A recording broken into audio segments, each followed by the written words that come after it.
All right. This is Tucker Carlson speaking about Afghanistan and their drug rehabilitation programs. And I know that you've had a lot to say in terms of drug rehabilitation and insane asylums and everything in the past. So I wanted you to have a listen to this. You want to get really red pilled? Look up Taliban drug treatment. Ask yourself, super simple question. Is the Taliban drug treatment program, you can look this up, there are videos of it online. Does it produce a higher or lower relapse rate than the American version in, say, Delray Beach, Florida? And the answer is not just yes, but hell yes, because they don't wean them off with methadone. This whole thing is a freaking lie. By the way, a lot of people get rich off that. You know who you are if you're listening. Some of them are big political donors who get rich on drug treatment programs. Disgusting. And it doesn't work. It works for some small percentage, but it doesn't work for most. That's for sure. And a lot of them die and they never lead productive, joyful lives. And the Taliban have a faith-based, I know I'm going to probably get pulled off YouTube for saying this, but it's true. I'm saying this as a Christian, not a Muslim. They have a faith-based, no-nonsense, zero intoxicant policy in their rehab, and it works, and ours doesn't. So people are playing that clip and posting it to say that these podcasts have gone insane. I kind of have a foot in both camps here in the sense that I can understand why it looks like Tucker Carlson has almost gotten like Taliban pilled in a way, and he tends to speak quite highly these days of these different Middle Eastern regimes. But maybe he's onto something there in terms of faith-based, no intoxicant rehab program. And America does have a terrible problem with drug addicts all over the streets and recidivism rates and everything. Many, many, many years ago, the former head of the American Psychological Association gave an interview, the former president, and he said that gay conversion therapy, especially faith-based, actually showed very promising signs for treatment, and that LGBTQ groups came in and lobbied against it tooth and nail, including creating their own forms of social science, because as you know, you can actually do that. You can fund your own studies and have scientists basically affirm whatever the fuck it is that you want affirmed based on the parameters of how the study is structured.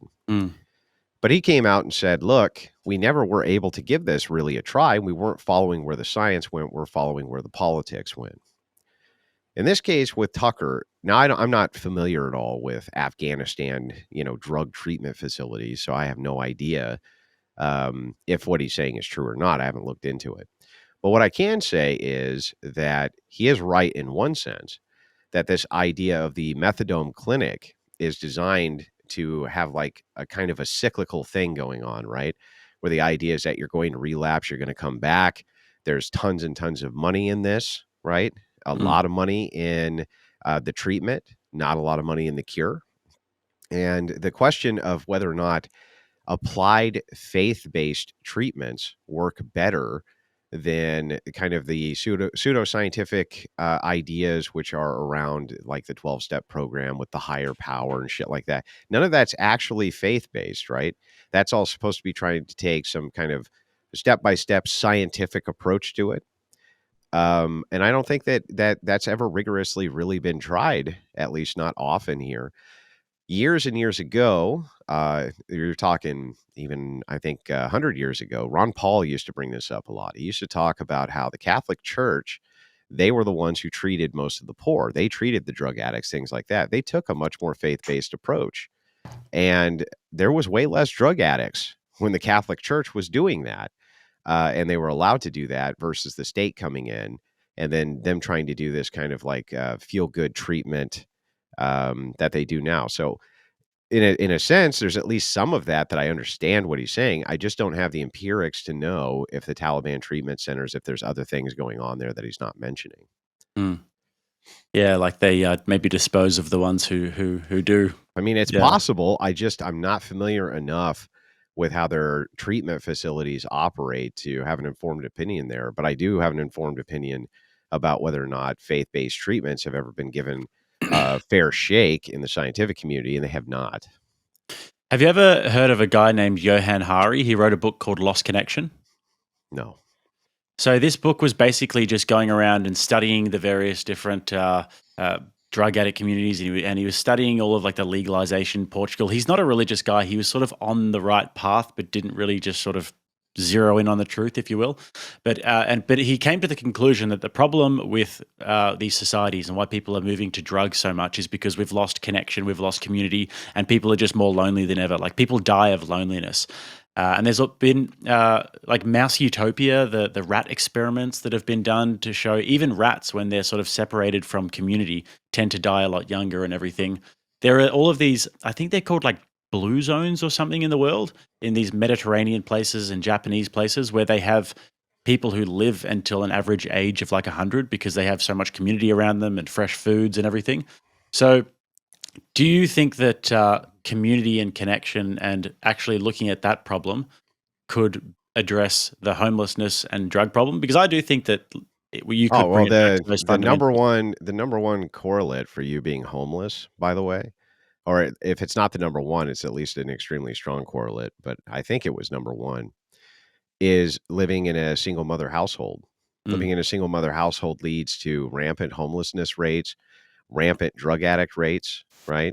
It leads to these things. So what's absent there is this the very same thing you're talking about, sense of community, right?